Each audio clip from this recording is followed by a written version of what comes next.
Hello everyone, मेरा नाम है एडवोकेट अनिमेश रायजादा और मैं दिल्ली के डिस्ट्रिक्ट कोर्ट्स और हाई कोर्ट में प्रैक्टिस करता हूँ। तो आज की वीडियो में समझेंगे कि कैसे आप घर बैठे मिनटों में एक शो कॉज नोटिस ड्राफ्ट भी कर सकते हैं, उसे लॉयर से साइन और अटेस्ट भी करवा सकते हैं और घर बैठे ही सामने वाली पार्टी को भिजवा सकते हैं। तो पहले समझते हैं कि शो कॉज नोटिस आखिरकार होता क्या है। तो शो कॉज नोटिस एक तरह का लीगल नोटिस है जो एक एम्प्लॉयर अपने एम्प्लॉय को भेजता है जब एम्प्लॉय अपनी कोई ऑब्लिगेशन या ड्यूटी पूरी नहीं कर पाता या फिर उसने किसी लॉ का ब्रीच किया हो। तो इस नोटिस के थ्रू एम्प्लॉयर एम्प्लॉय को एक मौका देता है कि वो एक्सप्लेन करे कि हम उसके अगेंस्ट एक्शन क्यों ना लें। इससे एम्प्लॉयर को एक मौका मिलता है अपनी स्टोरी आगे रखने का और एम्प्लॉयर को भी एक मौका मिलता है ये देखने का कि क्या एम्प्लॉय को अगेंस्ट हमें एक्शन लेना चाहिए या नहीं।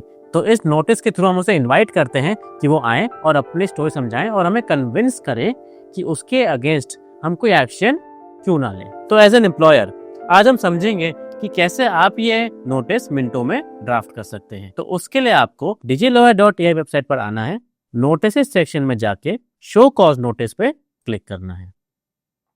यहाँ क्लिक करने के बाद आप देख सकते हैं कि आपके पास 3 ऑप्शन है, सेल्फ ड्राफ्टेड, लॉयर ड्राफ्टेड और lawyer drafted plus legal reply. तो क्योंकि आप लीगल नोटिस बना रहे हैं जिसमें लॉयर का साइन लगेगा, तो यहाँ पे आप लॉयर ड्राफ्टेड पे क्लिक करेंगे और क्लिक करने के बाद आप देख सकते हैं कि आपके सामने फॉर्म खुल गया है। फॉर्म खुलने के बाद आप देख सकते हैं कि आपके सामने कुछ क्वेश्चंस हैं। तो पहले टैब में आपसे पूछा गया है कि एज एन एम्प्लॉयर आपका नाम क्या है, आपका एड्रेस क्या है और जो एम्प्लॉय है उसका जॉब डेजिग्नेशन क्या है। तो वो इन्फॉर्मेशन आप यहाँ पे फीड करेंगे। सेव एंड कंटिन्यू के बाद आप देख सकते हैं कि यहाँ पे एक प्रीव्यू का ऑप्शन दिख रहा होगा। अगर आप इसे ओपन करके देखेंगे तो आप देख सकते हैं कि जो इन्फॉर्मेशन आप फॉर्म में फिल कर रहे हैं वो नोटिस में कैसे कैसे आ रही है, तो वो आप यहाँ से चेक कर सकते हैं। तो फॉर्म भरते वक्त इस चीज का ध्यान जरूर रखें ताकि आपका नोटिस ढंग से बने। अब अगला क्वेश्चन आपसे पूछा गया है कि इशूइंग पार्टी कौन है। तो इस सिनेरियो में इशूइंग पार्टी वो है जो ये नोटिस भिजवा रही है, यानी कि एम्प्लॉयर। अब ये इंडिविजुअल भी हो सकता है या फिर कोई कंपनी भी हो सकती है, तो वो इन्फॉर्मेशन आप यहाँ पे फीड करेंगे। रिसीविंग पार्टी वो जिसको नोटिस मिलने वाला है, यानी कि एम्प्लॉय। तो एम्प्लॉय का नाम और एड्रेस यहाँ पे आप मेंशन करेंगे।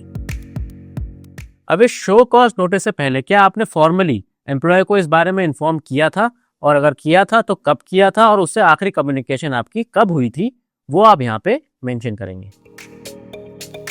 अब जो ऑब्लिगेशन एम्प्लॉय ने ब्रीच करी है उससे आपको कितना नुकसान हुआ है और उसकी भरपाई एज ए कंपनसेशन हम एम्प्लॉय से कितना लेना चाहते हैं, वो आप यहाँ पे मेंशन करेंगे।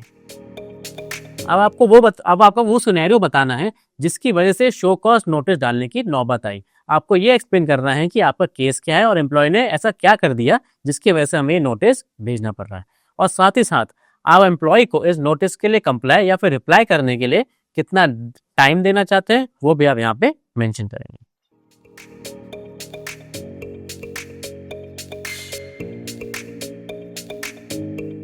तो देखा आपने कैसे मिनटों में आपने एक शो कॉज नोटिस आप ड्राफ्ट कर लिया है, पर अभी ये लीगल नोटिस बना नहीं है। एक नोटिस तभी लीगल नोटिस बनता है जब उस पर लॉयर के साइन और स्टैम्प लगे हों।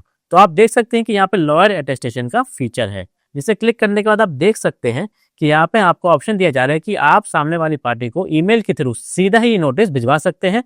तो उसके लिए सामने वाली पार्टी यानी एम्प्लॉय का ईमेल आप यहाँ पे मेंशन कर देंगे। सेव एंड कंटिन्यू करने के बाद अगर आप चाहते हैं कि इस नोटिस की ऑफिशियल कॉपी आपके पास या फिर सामने वाले पार्टी के पास डोर स्टेप डिलीवर्ड हो, तो उसका एड्रेस यहाँ पे आप फिल कर सकते हैं। अब ये करने के बाद हम पेमेंट के लिए प्रोसीड करेंगे।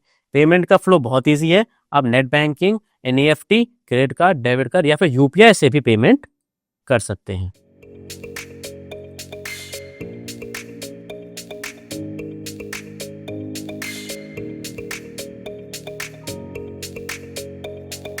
अब आप देख सकते हैं पेमेंट कंप्लीट हो चुकी है और आपका नोटिस लॉयर्स के पास साइन के लिए जा चुका है।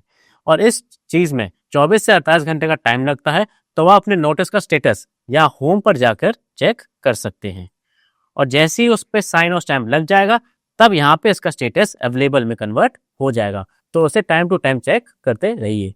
अब अगर अपना स्टेटस आप चेक करें तो आप देख सकते हैं कि आपका डॉक्यूमेंट अब डाउनलोड होने के लिए अवेलेबल है। इसका मतलब ये है कि आपके नोटिस पे अब लॉयर का साइन और स्टैम्प लग चुका है और उसे अब आप यहाँ से डाउनलोड कर सकते हैं। और यहाँ से डाउनलोड करने के बाद आपका नोटिस कुछ ऐसा दिखेगा। तो आप देख सकते हैं कि जो इन्फॉर्मेशन आपने फॉर्म में फिल की थी वो यहाँ आ चुकी है और साथ ही साथ लॉयर का साइन और स्टैम्प भी इस नोटिस पर अब आ चुका है। अब ये एक वैलिड लीगल नोटिस बन चुका है जिसको आप अपने पास स्टोर करके रख सकते हैं और चाहें तो इस पीडीएफ को व्हाट्सएप के थ्रू सामने वाली पार्टी को भेज भी सकते हैं।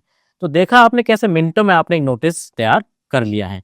और यही नहीं, इसके ऐसे कई सारे नोटिस जैसे breach of contract notice, cheque bounce notice, money recovery notice आप मिनटों में तैयार कर सकते हैं digilawyer.ai की मदद से। और अगर आपको इस वीडियो से रिलेटेड कोई डाउट्स या कंसर्न्स हो तो आप कमेंट सेक्शन में हमें बता सकते हैं। वीडियो अच्छी लगी हो तो इसे लाइक ज़रूर करें, दोस्तों और परिवार में शेयर ज़रूर करें और ऐसी और वीडियोस के लिए डिजिटल लॉयर के यूट्यूब चैनल को सब्सक्राइब ज़रूर करें। तो आज के लिए बस इतना ही, अपना ध्यान रखें। Thank you.